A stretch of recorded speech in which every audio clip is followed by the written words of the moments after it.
cette discussion lorsque nous parlerons des cerveaux de Zahir-Anpin.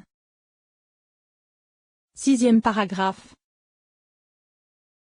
Nous allons maintenant expliquer le sujet des cerveaux de Zahir-Anpin, et nous dirons qu'il a été expliqué qu'il existe 4 aspects dont l'un correspond aux cerveaux eux-mêmes qui se trouvent à l'intérieur. En vérité, il nous faut expliquer le sujet des cerveaux et de leurs aspects vis-à-vis des intérieurs mais également vis-à-vis des extérieurs dont l'ensemble est appelé image comme nous le savons. Nous allons donc d'abord expliquer la réalité générale des cerveaux. Ainsi, il a été dit à propos de l'Atsilut Kabaïma revêtir les Z et Gebura d'Ari-Anpin, et qu'à partir de 2 parties supérieures des mains apparut la Hokma d'Abba et Ima, qu'à partir de 2 parties centrales qui sont les bras apparut la Bina d'Abba et Ima, et qu'à partir de la moitié supérieure de la Tiferet d'Ari-Anpin apparut le reste du corps d'Abba et Ima. Restèrent donc les 2 parties inférieures des Z et Gebura d'Ari-Anpin qui constituent ses épaules et qui se propagèrent vers Zahir-Anpin. Mais tout ceci a déjà été expliqué. En vérité, il est certain que ces 2 épaules se revêtirent également d'Abba et Ima, de leur cerveau, et c'est à partir de là qu'elles se propagèrent et furent placées dans Zahir-Anpin. Le sujet en est qu'il est certain que les cerveaux se propagèrent vers Zahir-Anpin vis-à-vis de tous ces aspects,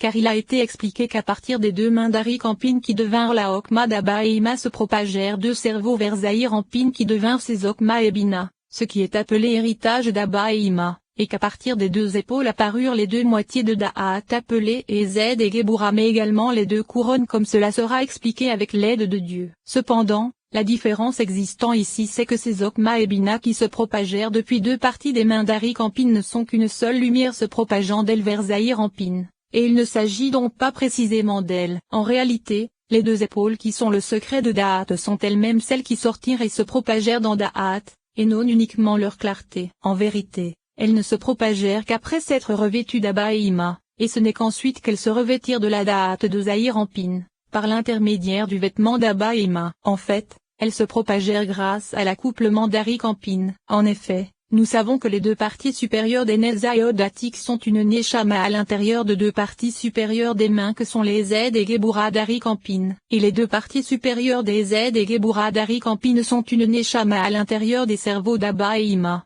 c'est-à-dire dans le Hokma comme cela a été indiqué. Ainsi, les Nezaïodatik s'accouplèrent l'une avec l'autre et furent contenues l'une dans l'autre, Neza dans Zod, et Od dans Neza, et cette goutte sortit dans les Z et Gebura d'Ari-Anpin, Neza dans Ez, et Od dans Gebura. Puis cette goutte se propagea jusqu'au 8e mazal de la barbe d'Ari-Anpin qui s'accouple avec le 13e mazal, et à partir de là, elle se propagea vers les cerveaux de Hokma d'Abba et Ima, et le secret de leur cerveau augmenta puis ils s'accouplèrent. Ainsi, cette goutte en contenait 3, les 2 premières parties des Nezaïodatik, les 2 premières parties des Z et Gebura d'Ari-Anpin, et les Hokma d'Abba et Ima. C'est ce qui donna les Hokma et Bina de Zahir-Anpin. Et ce sont ces 2-là qu'Hydra Rabba appelle héritage à Abba et Ima car ces 2 parties supérieures des Nezaïodatik et des Z et Gebura d'Ari-Anpin qui sont les parties des mains sont des parties d'Abba et Ima eux-mêmes et sont l'héritage qu'ils reçurent, et c'est à partir d'elles qu'apparut la Hokma d'Abba et Ima comme cela a été indiqué. Cependant,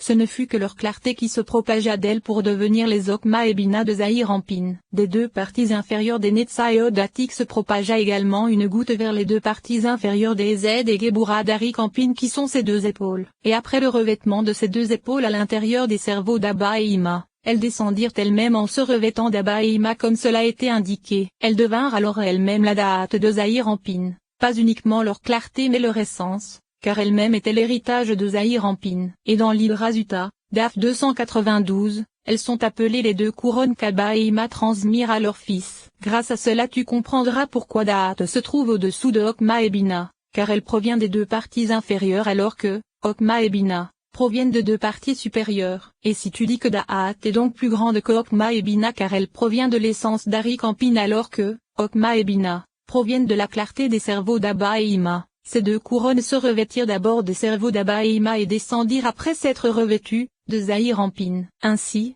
lorsque ces 2 couronnes, de Da'at, les agrandirent après que la lumière se fut revêtue, la clarté, qui se propagea de l'héritage d'Abba et Ima qui sont l'aspect de 2 parties bien supérieures aux 2 couronnes, il se trouve que les 2 couronnes leur étaient inférieures et se trouvaient au-dessous d'elles. La règle qui se dégage de nos paroles c'est que les 2 parties supérieures des Nezaïodatik se revêtirent de 2 parties supérieures des Z et Gebura d'Ari-Anpin, c'est-à-dire de deux parties des mains. C'est à partir de tout cela que seule la clarté se propagea vers les Okma et Bina de Zahir-Anpin. En vérité, les deux parties inférieures des Netza et Odatik se revêtirent elles-mêmes des deux parties inférieures des Zed et Gebura d'Arik-Anpin, c'est-à-dire des deux épaules, et ce sont elles-mêmes qui descendirent et se propagèrent pour devenir la Da'at de Zahir-Anpin. Cependant, ce fut après qu'elles se furent revêtues d'Abba et Ima. C'est pourquoi Okma et Bina sont appelés héritages d'Abba et Ima, et les deux couronnes sont appelées couronnes de Zahir-Anpin. Ainsi, c'est à partir de cette Da'at qui correspond aux deux épaules d'Arik-Anpin que se propagea la force vers la Yesod de Zahir-Anpin, afin qu'il laisse un roi lors de sa première relation avec Nukba et en faire ainsi un réceptacle. Or ce roi est appelé Benjamin, c'est pourquoi notre maître Moïse, qu'il repose en paix, l'a béni de la façon suivante: l'Éternel habitera entre ses épaules. Comprends ceci car c'est de là que provient sa source. Grâce à cela tu comprendras également que puisque les deux parties supérieures des Netza et Odatik éclairaient les Okma et Bina de Zahir-Anpin, or nous savons que Netza et Od sont jugements, c'est pourquoi en correspondance avec elles se propagèrent dans les cerveaux les jugements à partir desquels se propagèrent ensuite 200 000 rougeurs à l'extérieur sur le front de Zahir-Anpin, comme cela est indiqué dans l'Hydra, DAF 136. Nous avons appris que ce front se propage en 200 000 rougeurs. C'est également ce qu'il est dit dans l'Hydra Zuta, DAF 293, car le front est appelé Netza en utilisant des lettres consécutives, car la Netza Datik se propage sur le front de Zahir-Anpin. Ainsi, dans la Paracha, Azinu il est dit, qu'est-ce que l'héritage? Ce sont les deux couronnes qui étaient cachées en eux et qu'ils transmirent à ce fils, car du côté de son père se trouvait cachée une couronne appelée Ezed, et du côté de sa mère se trouvait cachée une couronne appelée Gebura. Et le tout couronnait la tête de Zahir-Anpin, qui les unifiait. Le sujet en est, comme cela a été indiqué, que les Zed et Gebura d'Arik-Anpin se trouvaient à l'intérieur d'Abba et Ima, et c'est à partir de là que se propagèrent les deux couronnes qui sont les deux épaules des Zed et Gebura d'Arik-Anpin, après leur revêtement dans Abba et Ima. Ainsi, il s'agit de Ezed et Gebura, et elles se propagèrent depuis Abba et Ima vers Zahir-Anpin. 7e paragraphe. Nous allons maintenant expliquer les nombreux aspects de ces cerveaux, et nous dirons qu'il en existe 6. Le premier c'est lorsqu'ils se trouvaient à leur emplacement, à l'intérieur d'Abba et Ima. Le second c'est lorsque grâce à la clarté du mazal de la barbe d'Arik-Anpin il y eut addition de lumière dans Abba et Ima, ces derniers faisant briller leur lumière jusqu'à l'extérieur par le secret de la lumière environnante se trouvant au niveau de leur emplacement à l'intérieur. Le troisième c'est lorsqu'ensuite leur lumière se propagea jusqu'en bas, dans les Netza, Od et Yesod d'Ima, et ils se revêtirent d'elle comme nous le savons. Le quatrième c'est lorsque leur lumière étincela également à l'extérieur des Netza, Od et Yesod d'Ima, par le secret de la lumière environnante. Sache que cette lumière environnante est le principe de la réalité de la lumière environnante de Zahir-Anpin lui-même, et elle l'éclaire depuis le haut lorsqu'elle se trouve à l'extérieur des Netza, Od et Yesod d'Ima entourant Zahir-Anpin. Le cinquième c'est lorsqu'ensuite les Netza, Od et Yesod d'Ima se propagèrent davantage et pénétrèrent avec les cerveaux se trouvant en elles dans Zahir-Anpin, c'est-à-dire dans les trois espaces du crâne. Le sixième c'est lorsque la lumière des cerveaux étincelle également à l'extérieur,